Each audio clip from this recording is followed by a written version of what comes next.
This was an informal discussion presentation amongst friends based on online and offline research, as well as the power of logic. It is consequently in need of a serious, intelligent, and responsible journalistic eye. So the grander background of the story is as a lot of people know, is our addiction to fossil fuels and the fact that our international economy has been based on fossil fuels. And so through the years, the oil, and mostly oil, has been slowly kind of sucked out of the ground, and there's less and less of it there.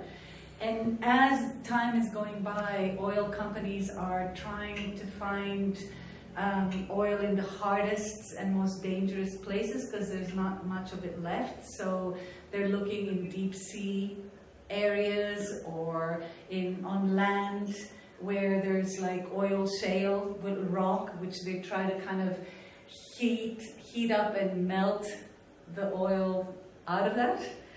And so all this has been going on while at the same time there's been the whole story of climate change that has come into the foreground. And there's been, and in a way, we're almost ready at the moment to go into a zero fossil fuel economy, because that's what everyone knows, that this is what we're going to do. But as this reality is coming more to the foreground, a zero fossil fuel international economic development model, let's say, the oil industries or the fossil fuel industries are almost like, mice that are cornered by a cat, and they're doing everything they can either to make everybody believe that climate change isn't happening, or to drill as fast as possible in as many places, remote places as possible, in order to increase, in a sense, their stock, their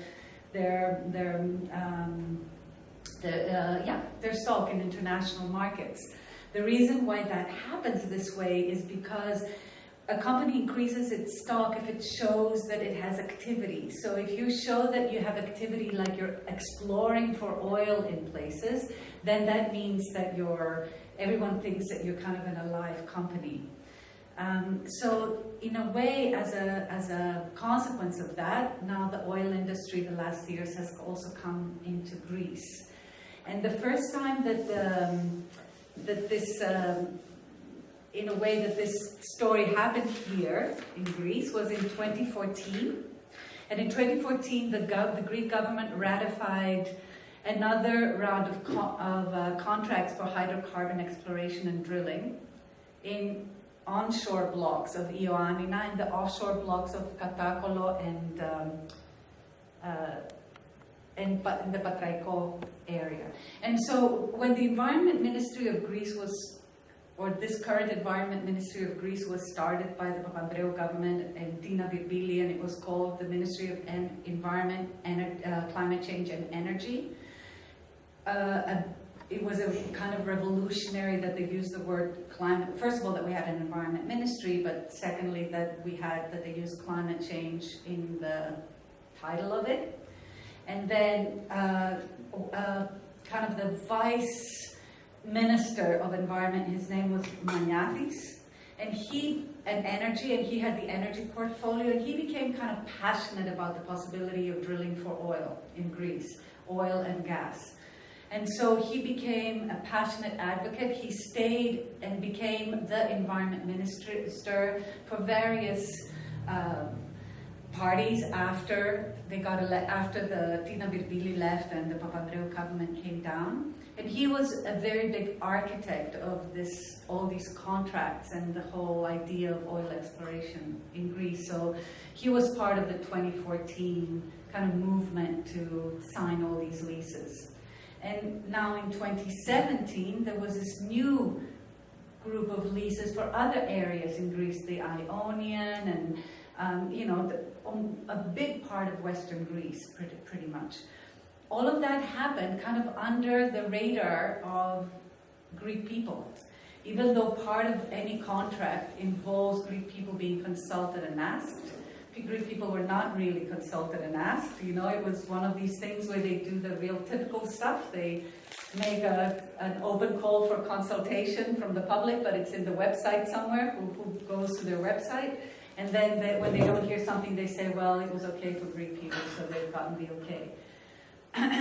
Now, in September of this year, they started kind of doing seismic testing, or starting to explore for seismic, do exploration kind of trips for seismic testing in Epirus.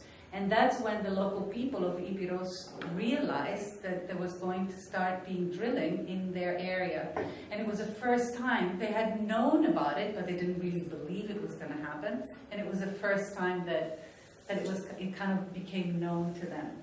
So in December, my friend Jeffrey Bro, who was actually shooting a chef video of traditional cooking in Epirus, contacted me because some local people told him about me and my experience in the environmental movement, to tell me what he had found out about what was going on in Epirus. Now I'm going to tell you a little bit about some of the key players that are involved in this whole story in Epirus.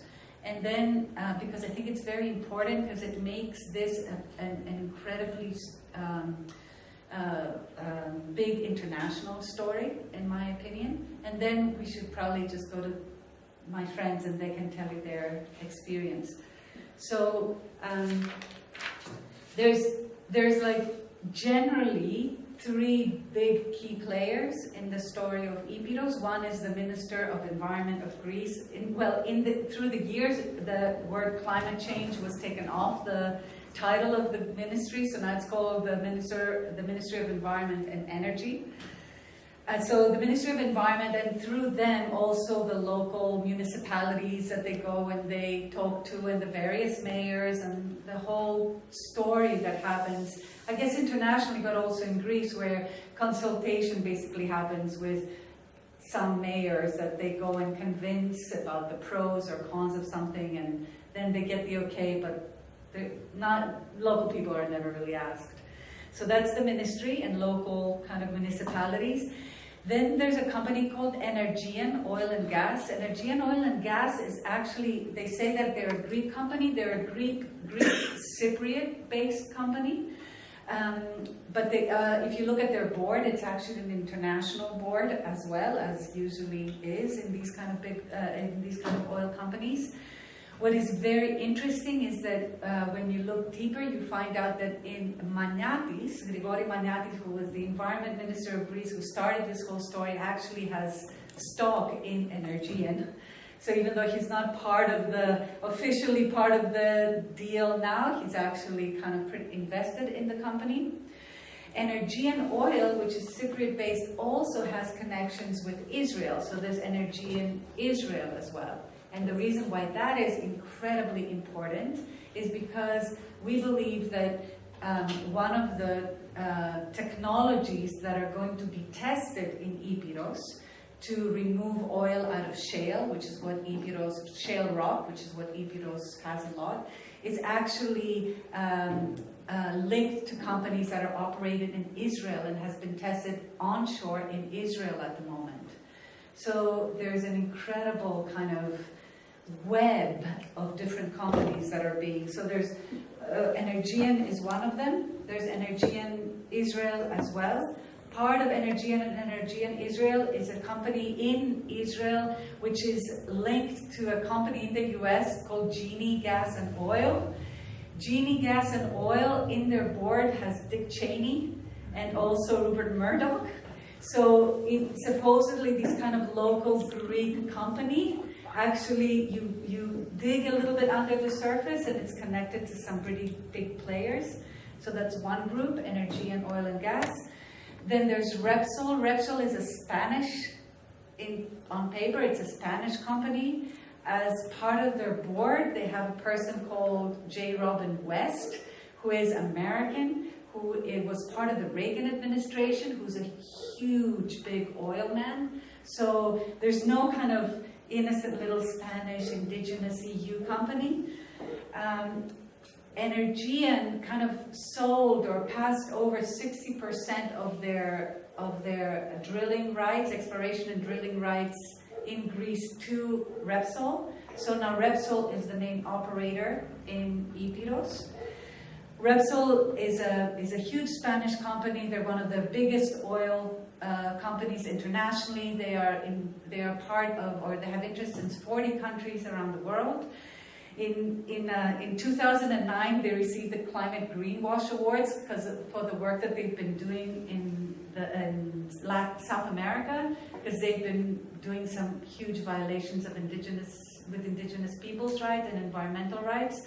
So behind all this nice little pink, bowed presentation of who it is that's involved in Epirus, there's some pretty dirty business involved there. And then, as I told you, there's Genie Energy out of New Jersey in the US. Now, one really key important fact to know is that at the moment, climate change has already started.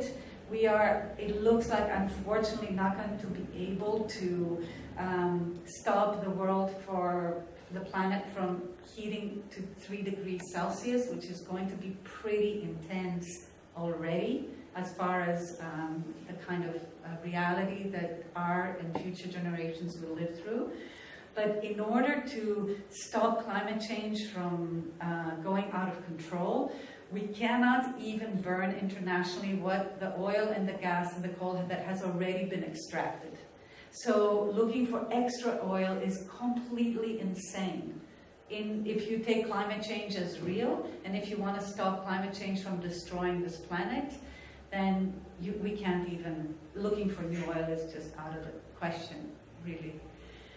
So, yeah, there's been a couple of things that have happened by local people, and I'll just pass on the story to them, and maybe they can say, are you guys there?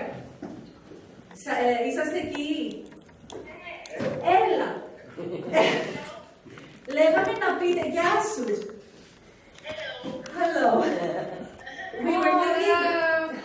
We were thinking maybe you could tell everybody what has happened until now. Τι έχετε κάνει και τι προσπαθείτε να κάνετε και ποια είναι οι μεγαλύτερες σας δυσκολίες και οι ελπίδες, ας πούμε.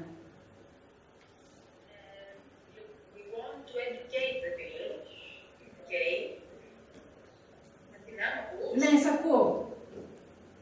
Θέλεις καλύτερα να τα λέω στα ελληνικά? Ναι, λέγεται στα ελληνικά και τα μεταφράζω, ναι. Κοίταξε, αυτό που θέλουμε, έχουμε πάει σε κάποιες εταιρείες που ενδιαφέρονται άμεσα, π.χ. τα νερά, τα κοτόπουλα της Υπήρου, τα τυριά και τα γάλατα της Υπήρου, αρχικά, να τους το κάνουμε γνωστό, γιατί δεν ήξερα τι πρόκειται να συμβεί. Αρκετές εταιρείες είναι με το μέρος μας, αλλά αυτό θέλουμε να το κάνουμε όσες γίνεται. Επίσης, να μεταφράσω αυτό, Αγγελική, 2 λεπτά να μεταφράσω αυτό και μου λες το άλλο. Okay, so one of the things that local people have been doing, one of the key problems with this whole story is that not only local people up in the villages that are going to be affected, but actually companies and big chicken producing companies or water, like Zahori water. These are like businesses that are operating in Epirus that are existing because of the reputation of the area as pure and green and precious in a way. So one of the things that these guys are doing is that they've been going and meeting with each company to try to get them to to understand what's happening, but also to make statements to try to stop it from happening. Ναι, έλα. Ναι, εγώ σε βλέπω. Γιατί κλείσαμε για να μπορούν να σας δούνε. Λοιπόν, το άλλο που κάνουμε είναι διάφορα φυλάδια και πανό, τα οποία κάποια φυλαδιάκια είναι πολύ περιεκτικά και λένε τι θα συμβεί. Κάποιες προβολές στους δρόμους της πόλης σε προτζέκτορα δείχνουμε ένα βίντεο από τα Βασιλικάτα, μια περιοχή που είναι παρόμοια με την Ήπειρο και δείχνει τις συνέπειες που είχε η εξόρυξη. Okay. Το πώς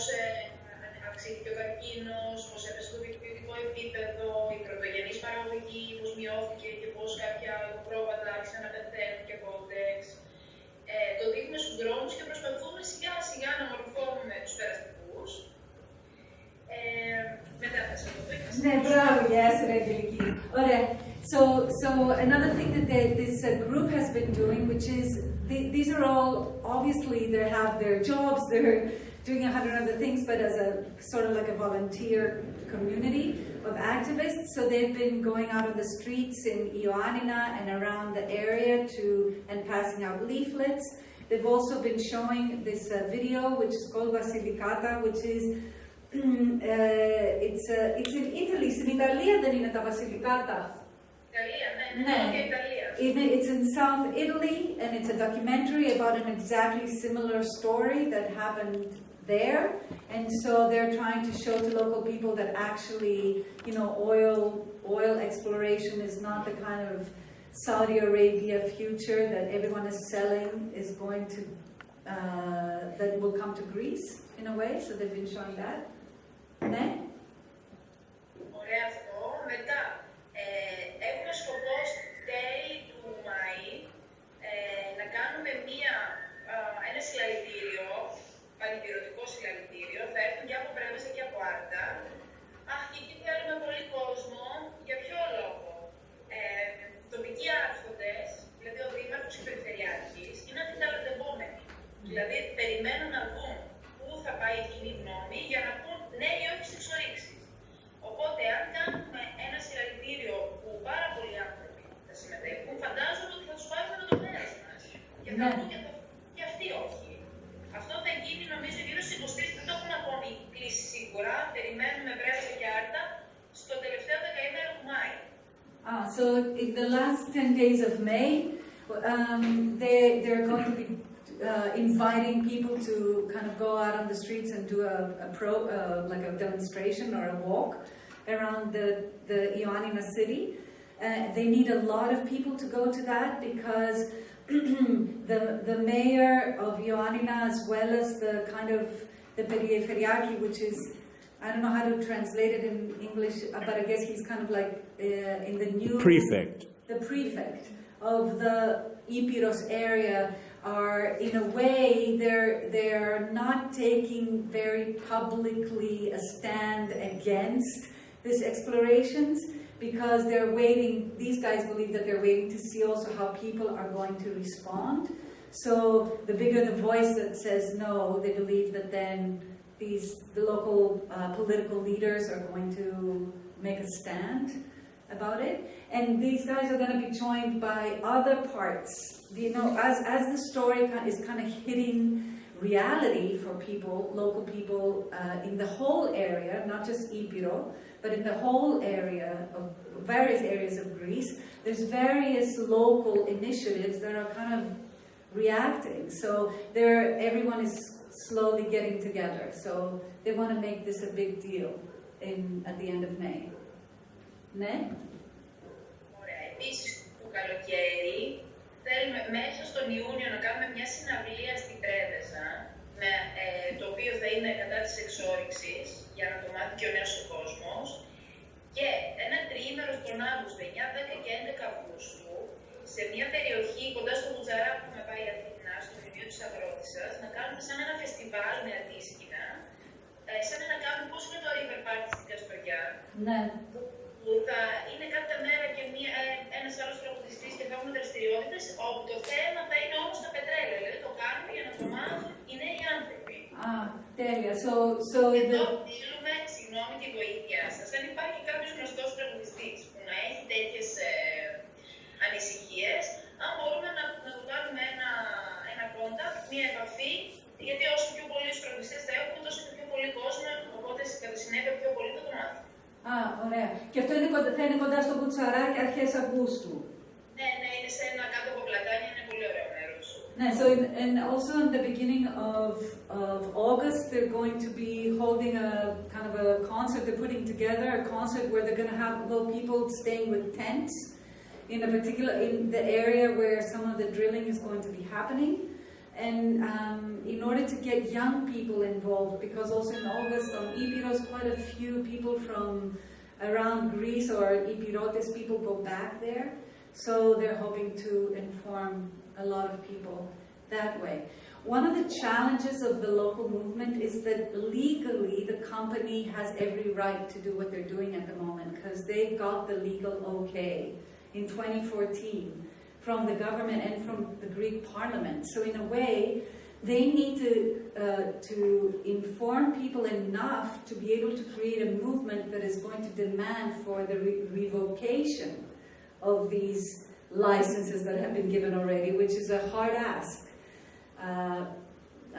But for them, the important thing of Epirus is that it is a pristine area that has sustainable produce, that has sustainable tourism that's going really well through the years.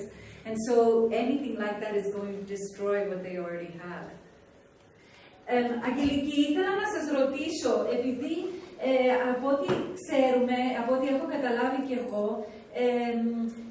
έχουν νόμιμα, έχουν ήδη πάρει τις άδειες για να κάνουν τις εξορίξεις, έτσι δεν είναι? Βέβαια, οι άδειες έχουν πάρθει και έχει υπογραφεί η σύμβαση. Το θέμα είναι ότι εμείς αυτό που προσπαθούμε είναι να κάνουμε τη ζωή της εταιρείας δύσκολη, έτσι ώστε αν το έδαφος δεν είναι πρόσφορο για αυτούς, να φύγουν. Να πούμε και όπως έχει γίνει και στα Κανάρια νησιά, να πούμε ότι εντάξει, δεν είναι για τόσο μεγάλο το κοίτασμα, φεύγουμε. Δηλαδή η εταιρεία να φύγει. No. What they're hoping to do is to, yes, all the legal grounds are there for the companies to do what they're doing because they've gotten the permits from the Greek Parliament. But what they're hoping to do, the local people, is to create such a uproar in the local community and in Greece nationally for what's happening in Epirus, that actually it's going to make things harder for the company to operate there, the companies to operate there, and they will leave on their own, in a way. Αγγελική, γιατί σας ενοχλεί η πιθανότητα ότι θα γίνουν μερικές εξορίξεις πετρελαίων στην περιοχή σας όταν οι εταιρείες λένε ότι θα είναι όλα με ασφάλεια, ότι θα γίνουν όλα με ασφάλεια? Δεν ξέρω αν είπες Αθηνά ποιοι είμαστε.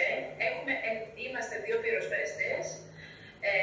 Εγώ με το Σάκη έχουμε μαζί, έχουμε ο καθένας, εγώ έχω 3 παιδιά και ο Σάκης 4, είμαστε 4 φορά παντεμένοι, δηλαδή έχουμε 7 παιδιά σύνολο.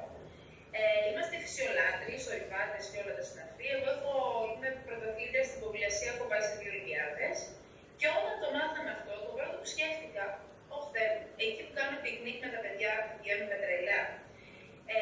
Stop, ένα λεπτό να μεταφράσω. So I asked Angeliki, why is it such a big deal for them, local people, that these companies are going to be drilling for oil there when, the companies are saying that everything is going to be safe and they've done all the studies and, they're very respectable companies and they're going to only do it in like a couple of places.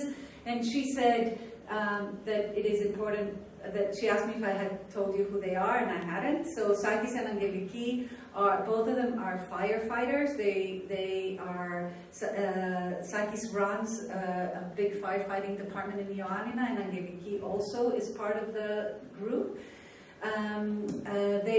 And also Angeliki went to 2 Olympics for Greece as part of the rowing team. And she's a trainer in Ioannina in the lake for the national rowing team. And between them, they have 7 children. She has 3 and Sakis has 4. And they are, as part of their life on Epirus, being there, and also particularly as part of their firefighting world, because they've had to go into the deepest, most wild parts of Epirus mountains to prepare in case there's a fire. They are completely in love with the pure nature of the area. Ναι, για πες. Τη στιγμή ξεκίνησε και η εκπομπή στην F3. There is a concurrent documentary on Eritrea right now at 8 o'clock about this story of Epirus, so that they're also looking at that at the same time on talking to us. Ella. Οπότε όταν μάθαμε ότι θα γίνει αυτό που οφείλω στο Βαγγέλη, προσπαθήσαμε προσπαθήσαμε και εγώ και ο Σάκης να ενημερωθούμε τι σημαίνει εξόρυξη. Και βλέπουμε ότι δεν υπάρχει περίπτωση να έχουμε εξόρυξη πετρελαίου και να μην έχουμε ή έστω ένα ατύχημα ή όλα αυτά που καίγονται τα διάφορα αέρια και μεθάνιο. Δεν είναι κάτι κακό στην ατμόσφαιρα, κατά συνέπεια θα έχουμε μια όξινη βροχή, οπότε θα βλάψει την υγεία μας. Αυτό που έχουμε εμείς στην Ήπειρο αυτή τη στιγμή είναι το αμόλυντο και το πολύ καθαρό περιβάλλον και τα πολύ καθαρά νερά. Γι' αυτό έρχονται άνθρωποι από όλο τον κόσμο εδώ, για να γίνουν ορειβάτες, για να περπατήσουν στον πίκο, για να φάνε τα καθαρά τα μανιτάρια. Και ειλικρινά αισθάνομαι ότι ζούμε σε ένα παράδεισο. Ναι. Και δεν θέλω να το χάσω αυτό το πράγμα. Δηλαδή, δεν θέλω να το χάσω για κάποια ευρώ, για κάποια χρήματα. Ναι. What Angeliki is saying is that for them the basis of their local economy is the purity of the local economy. The reason why tourists go there and flock to go there, both Greek and international, is because Epirus is such a pristine, kind of magical area, and that's not something that they want to lose from there. I think one important thing that I also forgot to mention when I was making the introduction at first is that kind of the projections at the moment from the studies that exist right now is that the oil that is to be found in Epirus would, the projections are, be enough that it would satisfy the needs of Greece for maybe 1 year. So it's not so much oil. So the question then to these big companies that are there is why care to invest in this region if there's only enough oil to come out that will be enough for 1 year Greek needs. And what we find out from studies is that the biggest kind of richness that is interesting to oil companies is the local oil shale, which is shale is this rock that has oil in it. Now, and gas. There's also gas in shale. And so, at the moment, the only 2 methods that are used that are known to remove oil or gas from shale rock is either fracking or a new technology which is called in situ thermal pyrolysis. Fracking, I think everybody knows the story around fracking, but it's definitely something that if it is to go into Epirus and into the rivers and the waters and the water table of these places, it's going to be disaster. The government and the companies are saying that they're not going to frack whenever they're asked, but then they don't answer the question of in situ thermal pyrolysis. Now, in situ thermal pyrolysis is another way of getting oil out of shale or gas out of shale. And how that works, and I'm not a scientist, but I'll tell you very generally, is that in the past, a long time ago, and I have been part of a Greenpeace direct action in Australia against this, what companies would do was they would remove oil shale and take it in trucks into big like industrial complexes where they would heat it up. They would pretty much try to melt the oil out of the rock. And that was incredibly polluting. It needed a lot of energy even to happen. It was like making dirty oil. It was ridiculous. It was like trying to make oil out of rock. In situ thermal pyrolysis is a new technology which has not yet been tested officially except by Genie Oil and Gas in the Golan Heights in Israel, which is one of the reasons why I wanted to bring that link earlier. And again, Genie Oil and Gas is Dick Cheney and Rupert Murdoch. So in situ thermal pyrolysis basically is an untested method where they don't dig the shale out of the ground and take it somewhere to heat it up, but they actually drill, and in situ means on the area. Yeah, so they drill it, they do all that stuff in the area. And this is an untested technology. And again, this is just theories, but one of the theories that we have in our heads in logical deduction is that the reason why they want to do this in Epirus is that they want to use Epirus as a testing site for in situ thermal pyrolysis, which then they can take around the world to other places. So it's not, so this is one of the big concerns for local people. They don't want to be used as a testing ground, and also they don't want to have to deal with any accidents that are potentially going to happen, because any accident that happens is going to completely destroy not just their water, but their tourism and their everything that makes them what they are there. I think it's also very important to know that, to remember that with climate change and with the reality that we're going to face that of 3 degrees warming, we're going to have incredible droughts in the region. The Mediterranean is slowly going to become desertified. So water, and the water of Epirus, is going to be like gold in the future. So messing with it now makes it even more criminal in a way, as far as the survival of future generations of the region. Do you guys have any questions for these guys, or? Isn't it also a seismic area? Isn't that one of the big dangers? Yeah, είναι και σεισμογενής η περιοχή σας, δεν είναι? Αυτό δεν είναι και ένα από τα μεγάλα προβλήματα. Έχει ένα ρήγμα στην Τζίτσα, το οποίο έχει δώσει 6,2 ρίχτερ πιο παλιά. Είναι η σεισμογενής περιοχή, ναι. Yes, it is a seismic area. Ναι. Το 2016 είχαμε τον Οκτώβριο έναν σεισμό 5,4 και 300 μετασεισμούς γύρω στα 4,5 ρίχτερ. Δηλαδή ήταν πολύ περίεργο όλο αυτό. Ναι, they had various earthquakes of various degrees, and you know they don't now with some of the testing that started, the seismic testing that has started.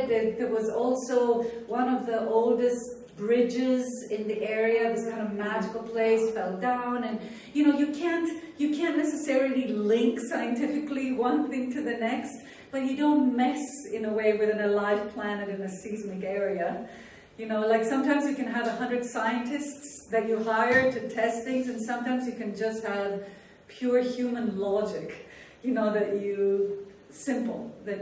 makes you decide on these kind of things. I think it'd be good if we could say something in summary now, so that for the purpose of this video. Okay. Αγγελική, επειδή τραβάνε ένα βίντεο εδώ, μας ζητάνε να τους δώσουμε μία σαν χοντρή περίληψη ή μήνυμα για να κλείσει και το βίντεο με αυτό. Δηλαδή, τι είναι αυτά τα πράγματα τα οποία ελπίζετε ότι θα μπορέσουν να αλλάξουν την κατάσταση και τι ανάγκη έχετε εσείς αυτή τη στιγμή σαν ντόπιοι. Και νομίζω και για την κίνησή σας και το crowdfunding. Λοιπόν, για να συνοψίσουμε. Πρώτον, εμείς θέλουμε να γίνει γνωστό στον κόσμο τι σημαίνει πετρέλαιο και εξόρυξη πετρελαίου. Γιατί υπάρχει μεγάλη άγνοια. Πιο πολλοί άνθρωποι μας λένε ότι τι ωραία και καλά θα έχουν ανάπτυξη. Okay, ένα λεπτό. So one first thing that for them is incredibly important is to get help and ideas about spreading the word of what oil and gas exploration in Greece actually means, because most people have no idea, so they have bought the myth that it's all going to be great, it's development and it's money and we're going to be saved from the crisis. Okay? Δεύτερο, πιστεύουμε ότι σιγά σιγά όλος ο πλανήτης, βέβαια σε ένα μεταβατικό στάδιο, θα θέλει να εμπλακεί από το πετρέλαιο. Δεν θα γίνει άμεσα αυτό, έτσι. Θα γίνει όμως σταδιακά.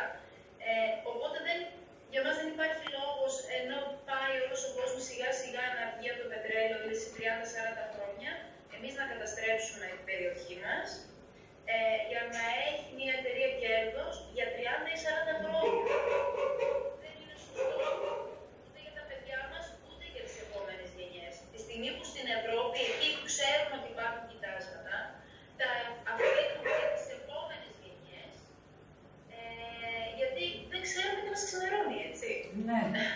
So what she's also saying as a second thing is that at a time when internationally and also in Europe, the whole world's economy is moving towards independence from fossil fuels, when there's countries in Europe like France that are not going to be drilling for any more, coal, gas or oil, she considers it to be crazy that their pristine area is going to be used as a test ground for something that anyway is on its way to being past technology just for the profits of some companies. Ναι. Ένα τρίτο, πιο σημαντικό, είμαστε σίγουροι και πεπισμένοι ότι και εμείς και τα παιδιά μας μπορούν να ζήσουν χωρίς το πετρέλαιο, δεν μπορούν να ζήσουν όμως χωρίς τη φύση και χωρίς το καθαρό νερό. Ναι. So one of and a third point, which is a critical point for them, is that they deeply believe that both them and their children can live without oil, but they cannot live without clean wild nature and clean water.